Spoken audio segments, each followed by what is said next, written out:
మొత్తానికి అటు ఇటు వెళ్ళి బిగ్ బాస్ లోకి వెళ్ళొచ్చారు. ఏంది అసలు ఆ బిగ్ బాస్ ఏంది?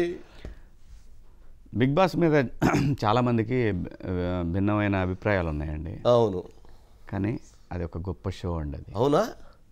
నారాయణ గారు దూషిస్తున్నట్టుగా ఉండదు అయితే లోపల. అబ్బాయి నారాయణ గారికి తెలియక మాట్లాడుతున్నారు అంతే. ఓకే, ఆయనకి దీని మీద అవగాహన లేకుండా మాట్లాడుతున్నారు అంతే. అంటే నేను ఆయన ఎందుకు అలా అనుకొని ఉంటారో కూడా నేను చెప్పగలను. ఎందుకు అనుకుంటారంటే కొన్ని హిందీ బిగ్ బాస్ షోల్లో కొంచెం కొంచెం ఫాస్ట్ కల్చర్, వెస్ట్రన్ కల్చర్ ఉంటుంది. ఓకే, సో అది మేబీ అది చూసి ఉండొచ్చు ఆయన.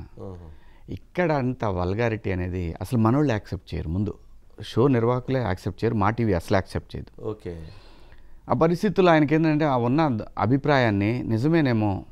బిగ్ బ్రదర్ అని యూకేలో ఉండేది.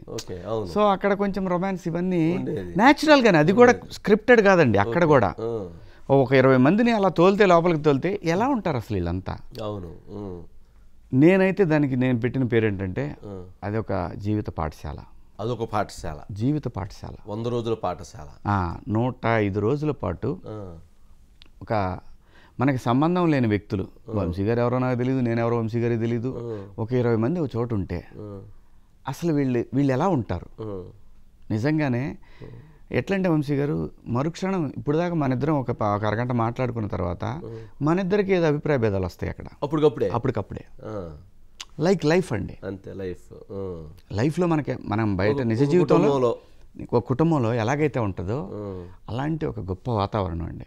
మీకు అందులో పోయినప్పుడు మీరు గమనిస్తే ఫోన్ అవసరంలే, డబ్బులు అవసరంలే, ఆ టైంకి తినడానికి ఉంటే చాలు, అంతే. నిజంగా జీవితంలో కూడా అదే కదా, అంత మించి అవసరంలే. ఇవన్నీ మనం కొని తెచ్చిపెట్టుకున్నటువంటి విషయాలే.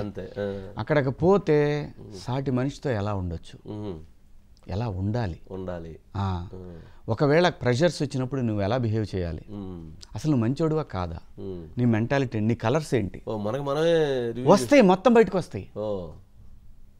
అది ఒక అద్భుతమైన షో అండి. సరే తెలియక నారాయణ గారు చాలా ఇబ్బందులు పడుతున్నారు, కానీ ఆయన అంటే మీరు నారాయణ గారు లాంటి అభిప్రాయాలు చాలా మందిలో ఉన్నాయి, చాలా మందిలో మీరు క్లియర్ ఉన్నాయి. కానీ అసలు అది దాంట్లో జీవిత పాఠాలు నేర్చుకోవడానికి ఉపయోగపడిద్దని 200% అండి. శివాజీ గారు వెళ్ళక ముందు ఏముండేది, శివాజీ గారు వెళ్ళి 100 రోజులు ఉండొచ్చిన తర్వాత ఏమి నేర్చుకున్నారు? అదే నేను అంటున్నాను, పేషెన్స్. వంశీ గారి మీద నాకు కోపం ఉంది, ఇక్కడ దాకా వస్తుంది, కానీ ఎందుకు చూద్దాం, ఇంకా ఎంత దూరం వెళ్తాడో మనిషి, చూద్దాం, ఇంకా చూద్దాం, వెయిట్ చేద్దాం. ఓపిక వస్తుందండి, ఆలోచన దృక్పథం మారిపోద్దండి.